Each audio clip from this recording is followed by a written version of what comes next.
Bismillah. Josh rentra à l'hôpital le lundi matin, de bonne heure.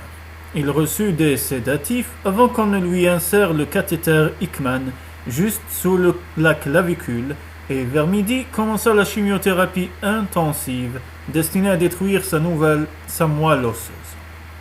La chambre qu'il allait devoir occuper durant les suivantes semaines dans le service de transplantation de moelle osseuse faisait à Sarah l'effet d'une prison. Outre un lit pour Josh, elle contenait 2 fauteuils inclinables dans lesquels on pouvait sans doute dormir assez confortablement. Une petite salle de bain contiguë à la chambre était équipée d'un lavabo, d'une douche et de toilettes. La pièce était séparée du couloir par une baie vitrée en face. Il y avait une chambre identique dont les rideaux étaient déjà tirés. Sarah détourna les yeux de cet environnement déprimant et reporta son attention sur Josh. Adossé à ses oreillers, il semblait somnoler. À côté de lui, sa peluche préférée jetait une note de couleur dans l'univers impersonnel de sa chambre. Le haut de sa veste de pyjama n'était pas boutonné, laissant voir le pansement qui recouvrait l'endroit où le cathéter avait été introduit. L'enfant était équipé d'électrodes et de câbles qui le reliaient à un moniteur cardiaque. Un tensiomètre lui entourait le bras et se gonflait automatiquement à intervalles réguliers pour enregistrer sa tension artérielle. Un petit appareil fixé sur le majeur de son autre main permettait de mesurer la saturation en oxygène dans le sang. Sarah essuya une larme sur sa joue. Elle était habitée par une impression de déjà-vu, comme si elle se trouvait de nouveau plongée dans quelque chose qu'elle aurait voulu à tout prix éviter.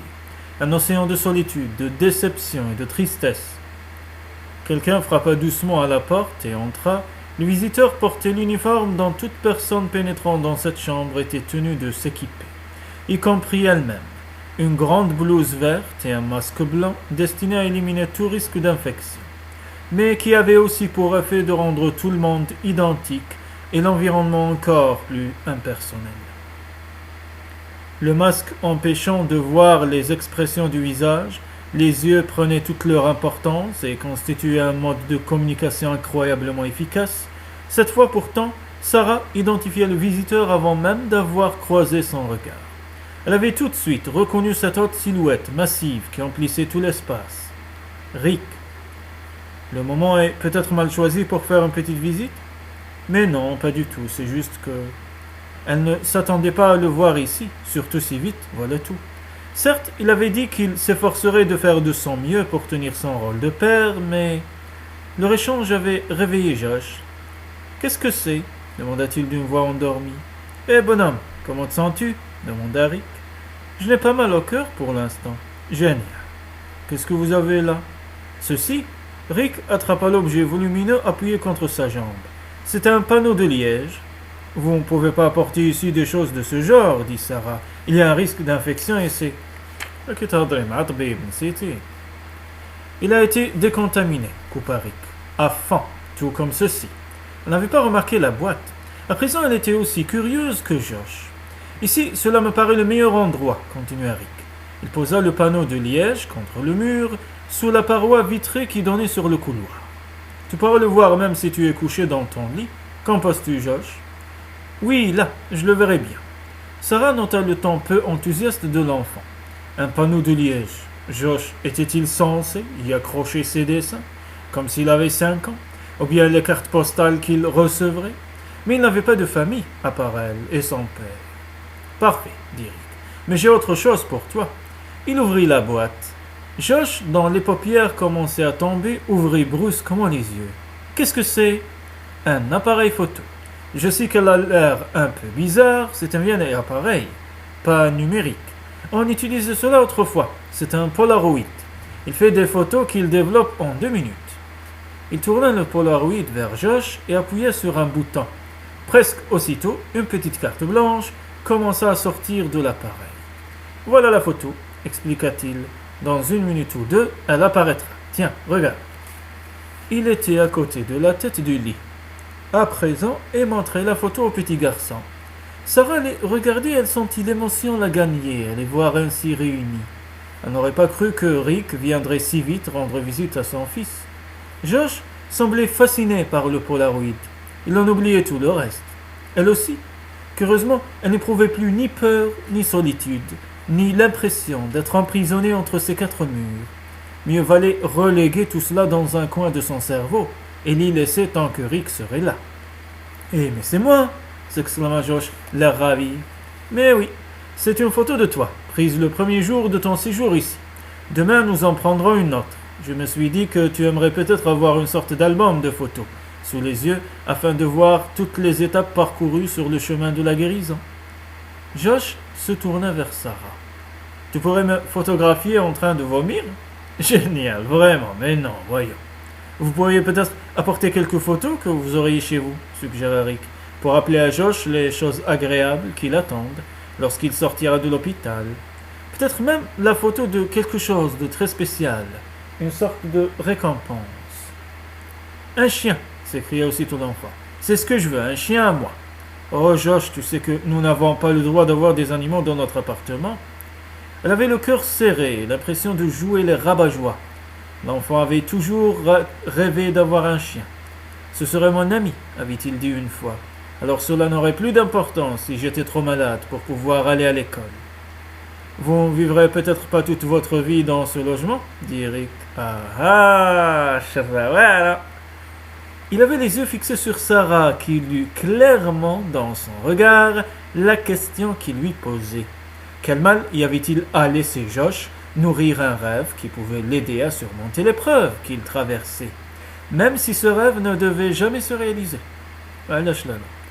Jamais ما تكذبوا على ولادكم parce que تكذب عليه خطرة يخسر الثقة فيكم وجامي ما يولي آمنكم وراح تحفروا أنفسي بينكم وبين ولادكم. جامي ما تديروا الغلطة وتكذبوا على ولادكم. الصراحة ثم الصراحة. لازم تربوهم على الصراحة. Sarah était partagée. Elle s'était toujours montrée honnête envers Josh. De faux espoirs n'étaient pas forcément meilleurs que pas d'espoir du tout. Sauf qu'elle n'avait jamais vu l'enfant aussi heureux depuis des mois. Et puis, il était probable, en effet, qu'ils ne passeraient pas toute leur vie dans cet appartement, surtout si elle recommençait bientôt à travailler. « Nous pourrions avoir une maison, » dit Josh avec entrain. « Une maison avec un jardin, pas vrai, Sarah ? Un jour. » « Absolument. Nous pourrions trouver la photo d'une maison qui nous plairait, l'accrocher sur le panneau. Qu'en dis-tu ? » « Oui, » acquiesça Josh d'une voix somnolente. Il semblait prêt à se rendormir, mais il avait encore le sourire aux lèvres. Rick épingla sur le panneau la photo qu'il avait prise. « Je vais vous montrer comment on se sert de ce Polaroid, » dit-il à Sarah. « Ainsi vous pourrez prendre des photos lorsque je ne serai pas là. Demain, je montrerai à Josh comment cela marche. »« Vous avez eu une merveilleuse idée, Rick. Merci. » Lui expliqua en quelques minutes le fonctionnement de l'appareil. « Il me reste des tonnes de cartes blanches, dit-il. J'avais cela dans mon bureau depuis des siècles. Je suis heureux que cela puisse servir aujourd'hui. Et maintenant, je dois me sauver. Il me reste 2 jours pour boucler tout un tas de choses afin d'avoir un peu de temps libre ensuite. »« Oh, bien sûr. Quand doit-on effectuer le prélèvement de votre moelle ? » ?»« Mercredi, en principe. Cela dépendra de la façon dont Josh réagira à la phase de préparation. » « Serez-vous endormi ? » ?»« Non, je ne veux pas d'anesthésie générale. » Sarah hocha la tête. Cette réponse ne l'étonnait pas. « Et des sédatifs par voie intraveineuse ? » ?»« On me l'a proposé, mais j'ai refusé. » Il semblait quelque peu embarrassé, visiblement, il avait envisagé cette solution. Cela aurait voulu dire que je ne devais pas prendre le volant pendant les 24 heures suivantes, et je n'ai aucune envie de passer la nuit à l'hôpital. Je pourrais très bien vous reconduire chez vous et aller vous chercher le lendemain. Rick évitait son regard. Une anesthésie locale me suffira. Mais pourquoi rendre les choses encore plus pénibles pour vous ? Demanda-t-elle doucement. Dieu sait que vous en faites déjà assez comme cela. Vraiment, ce n'est pas un problème pour moi de vous ramener et de passer vous chercher le lendemain matin. Vous ne voudrez pas quitter Josh ? Ce ne sera pas pour très longtemps. Il le comprendra parfaitement. J'aimerais vraiment... Elle soutint son regard. Ce que vous avez fait, ce que vous faites pour Josh, c'est vraiment le bonheur qu'il avait apporté à son fils, le droit de rêver, de nourrir de nouveaux espoirs pour l'avenir. Tout cela n'avait pas de prix. Sarah ne trouverait jamais assez de mots pour le remercier. Il eut un léger haussement d'épaule et se dirigea vers la porte. « J'ai dit que je ferai de mon mieux, murmura-t-il. Je vous tiendrai au courant pour mercredi. » Rick se rendit dans le service de réanimation. Il avait le temps de faire une visite au jeune Simon avant d'aller au bloc opératoire où l'attendait une longue et sans doute difficile intervention chirurgicale sur une petite fille de 2 ans atteinte d'une tumeur au cerveau. Il sourit en repensant à Josh. Il avait bien fait de lui apporter le Polaroid.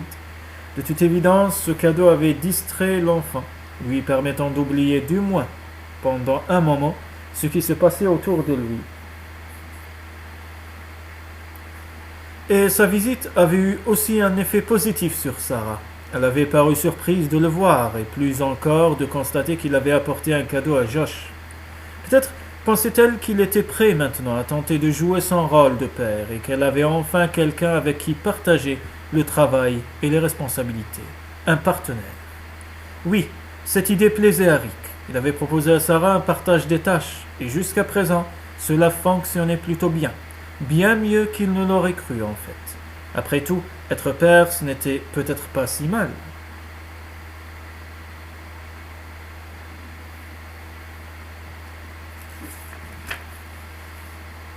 Josh était vraiment un bon petit. Il avait subi un lourd traitement ce matin et il avait l'air si pâle et mal en point, confiné dans sa petite chambre où tous les visiteurs devaient entrer vêtus d'une tenue qui les faisait ressembler à d'étranges créatures.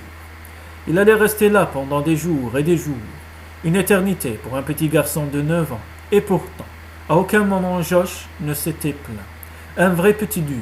Il avait même demandé à Sarah de le photographier en train de vomir. Rick ne put retenir un sourire tandis qu'il entrait dans le service de réanimation. Les parents de Simon étaient là, assis à côté de son lit. Ils étaient livides et immobiles. Tout leur univers se résumait à leur fils, à présent. Ils s'étaient accoutumés aux appareils et aux nouveaux traitements dont avait besoin leur enfant désormais. Les plus petits détails avaient pris pour eux une importance incroyable. Leur attention était tout entière focalisée sur ce qui se passait dans cette pièce. La Troisième Guerre mondiale aurait pu éclater sans qu'ils s'en aperçoivent. Ils guettaient le moindre signe indiquant que leur fils chéri allait survivre et se rétablir. Simon avait une mine terrible. Si maintenant il n'avait plus besoin d'assistance respiratoire, il était toujours dans le coma. Josh était aussi pâle que lui, mais il avait le regard vif et parvenait même à sourire, et cela faisait toute la différence. Rick déglutit avec difficulté. Il s'était toujours montré sensible à la souffrance des proches de ses jeunes patients. Il les admirait pour leur courage et compatissait à leur douleur lorsque l'issue était fatale. Mais jamais il n'avait ressenti ce qu'il éprouvait aujourd'hui. Comme s'il prenait soudain conscience du drame que vivaient tous ses parents. Comment réagirait-il si c'était Josh qui était couché là, dans le service de réanimation, privé d'une partie de son fonctionnement cérébral? Il connaissait à peine son enfant, mais il savait déjà que Josh avait des rêves. Il voulait retourner à l'école, vivre dans une maison avec un jardin et avoir un chien, à lui, qui serait son compagnon de jeu. Et Rick voulait qu'il ait tout cela, de tout son cœur. Après avoir consulté la fiche médicale de Simon, elle se tourna vers ses parents. La pression intracrânienne est en train de diminuer, annonça-t-il. C'est bon signe, non? S'écria la mère. Mais bien sûr, ma chérie, répondit son mari. Très bon signe, confirma Rick. Tout le reste s'améliore aussi, ce qui signifie que l'état de Simon se stabilise. Nous allons pouvoir l'envoyer au bloc opératoire pour qu'on arrange enfin sa jambe. Et après, il se réveillera? Je ne sais pas, admit Rick. Je suis désolé, mais je ne peux pas vous dire quand il sortira du coma. Il faut attendre de voir comment cela évolue à mesure que l'œdème régresse. Il y a déjà du progrès, n'est-ce pas? Le père de Simon avait baissé la tête. L'entendant renifler sa femme, lui prit la main et ils se sourirent. Rick sentit la force qui passait de l'un à l'autre. Ils formaient une équipe. Ils s'aidaient mutuellement dans cette épreuve et parce qu'ils étaient ensemble, ils pouvaient mieux faire face, quoi qu'il arrive.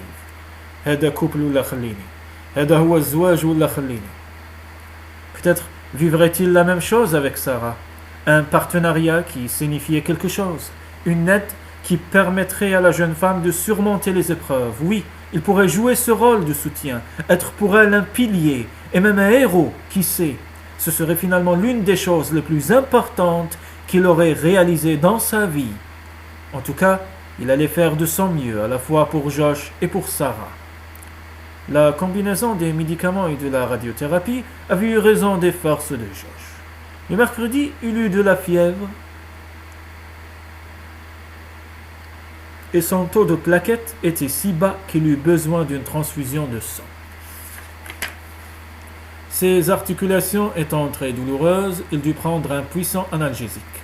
Pris de nausées, il luttait contre l'envie de vomir. Il n'avait pas le moral.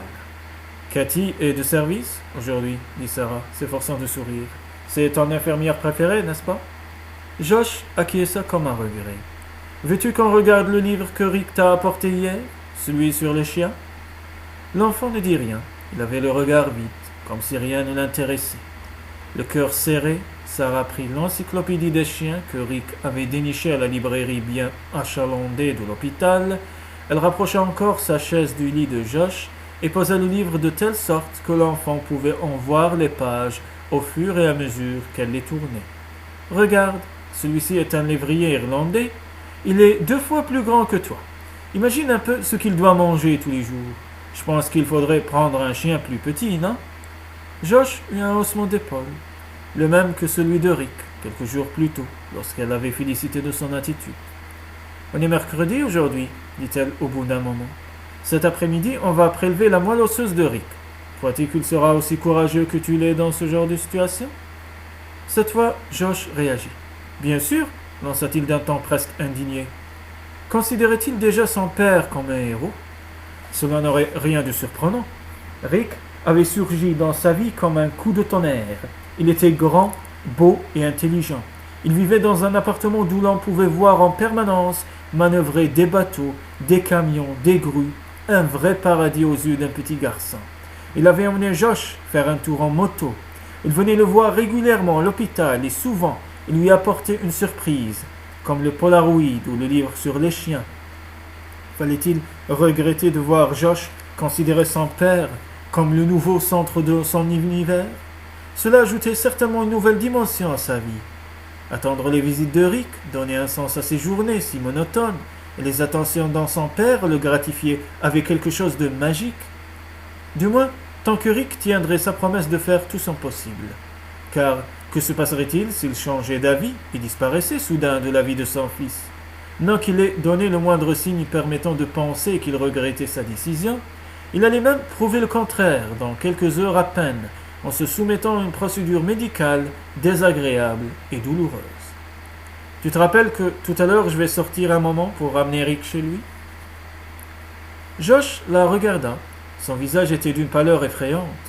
Je n'en aurai pas pour longtemps, poursuivit-elle. Et Cathy te tiendra compagnie? Tu es d'accord, n'est-ce pas? En voyant trembler les lèvres du petit garçon, Sarah eut le cœur broyé. Elle ne pouvait pas l'abandonner si cela devait le plonger dans une telle détresse.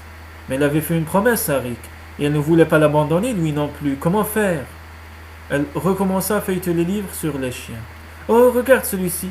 On dirait un rat avec une perruque, non? Josh lança à peine un regard à la photographie du chien nu chinois. Sarah se sentit encore plus désespérée.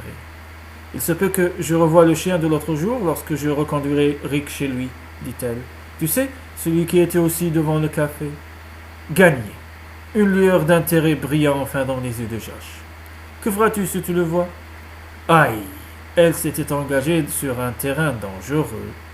S'il est tout seul, c'est peut-être un chien qui s'est perdu, ou bien qu'on a abandonné. Il faudrait alors que quelqu'un le prenne chez lui, non? Oui, j'imagine. Sarah croisa mentalement les doigts, espérant de tout son cœur voir le chien porter un collier, ou se promener tenu en laisse par son propriétaire. Alors tu vas le guetter? Oui. Quand vas-tu partir? À présent, il était pressé de la voir s'en aller. Cela résolvait son problème. Dans l'après-midi, je pense que tu dormiras. Mais tu me réveilleras lorsque tu reviendras et tu me raconteras. Promis. Josh poussa un gros soupir et ferma les yeux. C'est bien, murmura-t-il. Je ne l'ai pas vu. Quoi donc? Le chien. Quel chien? Rick fronça les sourcils. Il ne voyait pas du tout de quoi Sarah voulait parler, sans doute parce qu'il souffrait de plus en plus, coincé dans la petite voiture de la jeune femme, tandis qu'elle le ramenait chez lui. Il avait l'impression que le trajet durait depuis des heures, ou peut-être avait-il le cerveau embrumé à cause des effets secondaires des sédatifs qu'il avait reçus par voie intraveineuse. Ce gros chien très sale que nous avons vu l'autre jour devant le café, Josh s'inquiète pour lui. Il m'a demandé d'essayer de le retrouver et de le secourir. En l'emmenant à la fourrière, Sarah eut un petit rire sans joie. Je crois qu'il préférerait que je le ramène à la maison. Dans ce cas, mieux vaut peut-être que vous ne voyiez pas ce chien, observa Rick. Oui, sans doute. Voyons, comment pourriez-vous vous occuper d'un animal par ailleurs interdit de séjour dans votre appartement, alors que Josh se trouve à l'hôpital et a besoin de vous? Non, bien sûr, c'est juste que...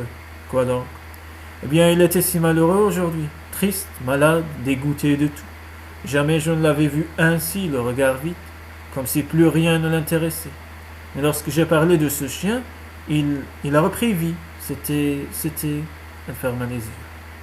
Je comprends, dit Rick. Donc il dit en lui posant la main sur le bras. Je tâcherai de repérer cet animal, moi aussi. Je passe souvent par là, lorsque je vais acheter mes hamburgers. Oh, cela me fait penser. Avez-vous quelque chose pour votre dîner? Je n'ai pas vraiment faim. Je prendrai seulement quelques-uns des analgésiques qu'ils ont bien voulu me donner, et je les avalerai avec quelque chose d'un peu plus corsé qu'un verre d'eau. Sarah l'enveloppa d'un regard plein de sympathie. Oh, je vous plains. Et avez-vous besoin d'un coup de main pour monter vos marches? Non, bien sûr. D'accord. Il souffrait beaucoup, mais pas au point d'être handicapé. Cependant, il aimait la façon dont elle le regardait à présent, comme si elle s'inquiétait vraiment pour lui et voulait soulager sa douleur.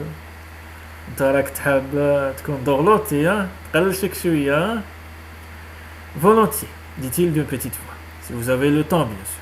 Vous devez être impatiente de retourner après Josh. Je ne me fais pas de soucis pour lui. Il a reçu une bonne dose d'analgésique juste avant que je ne le quitte, et il s'est endormi aussitôt. Son infirmière pense qu'il ne se réveillera pas avant plusieurs heures. Alors qu'il commençait à grimper les quelques marches menant à sa porte d'entrée, Rick sentit le bras de Sarah autour de sa taille.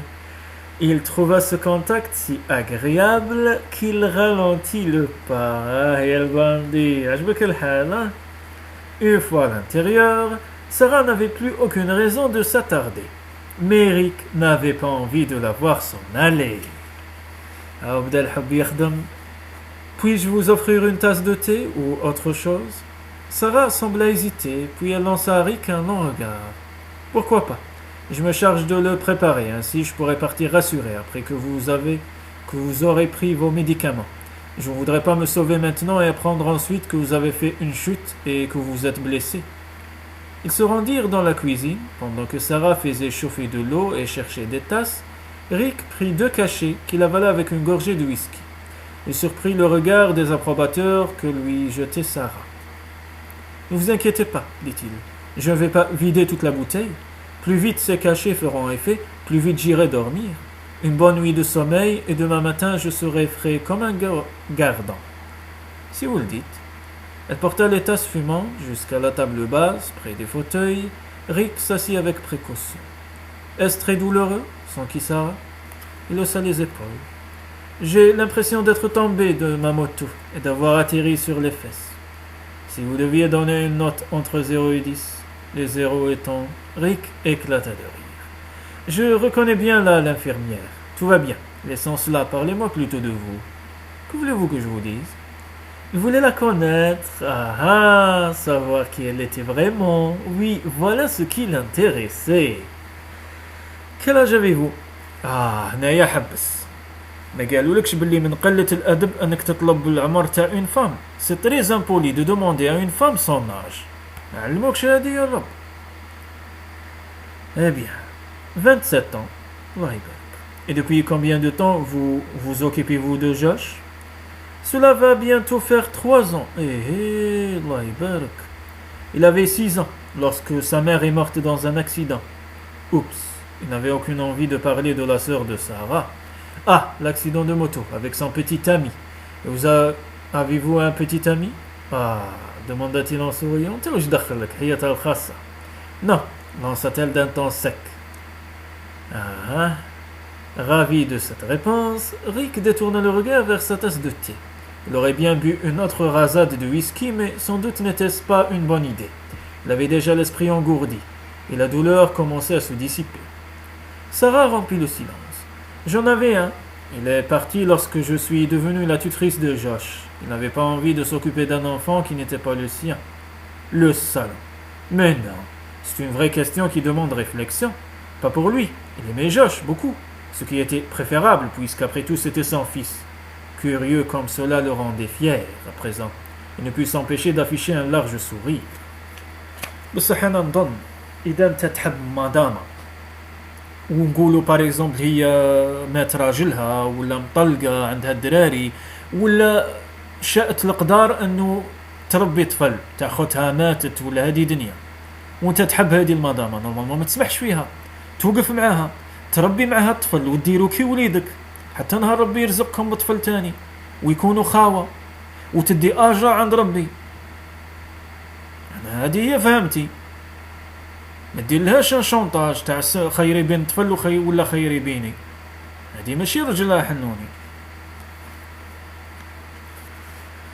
Eh bien. Qu'y a-t-il de si drôle demanda Sarah. Elle parlait d'une voix bizarre qui semblait venir de très loin. Rick, est-ce que vous vous sentez bien? Non, pas très. Peut-être devriez-vous aller au lit? Voilà qui était une excellente idée. Oh là, une excellente idée. Il lui sourit. Avec vous. Oh Seigneur, murmura Sarah. Elle se leva, aida Rick à se redresser, puis elle le tint solidement par la taille. Venez, vous avez besoin de dormir. Rick avait l'impression que ses jambes pesaient des tonnes, mais il réussit malgré tout à marcher jusqu'à l'escalier, conduisant à la mezzanine où se trouvait son lit. Mais dès qu'il mit un pied sur la première marche, il faillit tomber déséquilibrant aussi Sarah. سمحوا لي نفتح قوسين ونعطيكم نصيحة اللي ماذا بيا لو كان تخدموا بها إن شاء الله بارسكو تنقص عليكم بزاف مشاكل. ماذا بينا في كل بيت كل عائلة جزائرية يكون عندها une chaise roulante كرسي متحرك يكون عندها دي بيكي ويكون عندها كولي سيرفيكال باش بعيد الشر واحد يحكمو طورتي كولي ولا ان اكسيدون في الرقبة يكون عنده كولي في الدار كاش ما تكون مرأة اونسانت ولا واحد يتكسر ولا يكون عيان يكون عنده شاز رولونت يكون عنده لي بيكي وخلوهم في الدار يجي نهار تحتاجوهم. هذه دنيا.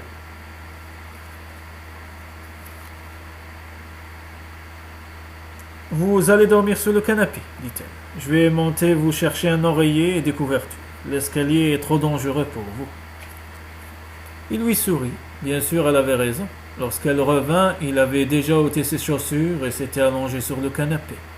Sarah posa à côté de lui un verre d'eau et son téléphone mobile. Puis elle le couvrit d'une couette et lui glissa un oreiller sous la tête. Vous êtes une femme merveilleuse, Sarah. Croyez-vous pouvoir rester tout seul? Je vais dormir, tout va bien. Vous pouvez partir. Elle marqua une hésitation. Mon téléphone est là, continua-t-il. Je vous appellerai si j'ai besoin d'aide, d'accord? Je n'ai pas l'esprit complètement embrumé, je me sens juste heureux. Je vois, dit-elle en souriant. Je crois que les cachets que vous avez pris font maintenant tout leur effet. Cela va se dissiper pendant votre sommeil. Bonne nuit. Dormez bien, Rick. Vous êtes un héros. Il ouvrit un œil. Cela mérite un baiser. Alors, un baiser pour me dire bonsoir. Elle secoua la tête et eut un petit rire. Vous êtes incorrigible. Mais elle se pencha vers lui et lui donna un petit baiser sur les lèvres. Elle se redressa aussitôt sans lui laisser le temps de la prendre dans ses bras. Ah, sliktilha achar. À demain, dit-elle, dormez bien. Peu importe qu'il n'ait pu l'enlacer, se dit-il, il imaginait parfaitement ce qu'il aurait alors ressenti. Et ce qui aurait pu arriver si les lèvres de Sarah étaient restées un peu plus longtemps en contact avec les siennes. وكما قال واحد الشاعر راني مستعد نعقب كاع l'éternité في الجحيم على جال un baiser de ta part. L'agréable torpeur provoquée par les analgésiques se transformait en une sensation si délicieuse que Rick poussa un soupir de pure satisfaction et se laissa aller au paradis. Il aurait été incapable de dire combien de temps. Sarah était restée là, à le regarder. Il n'entendit rien lorsqu'elle finit par partir sur la pointe des pieds, refermant soigneusement la porte derrière elle. يا ربي يا كريم اجمع بين كل عشيقين وما تخليهاش حرقة في قلوبهم آمين.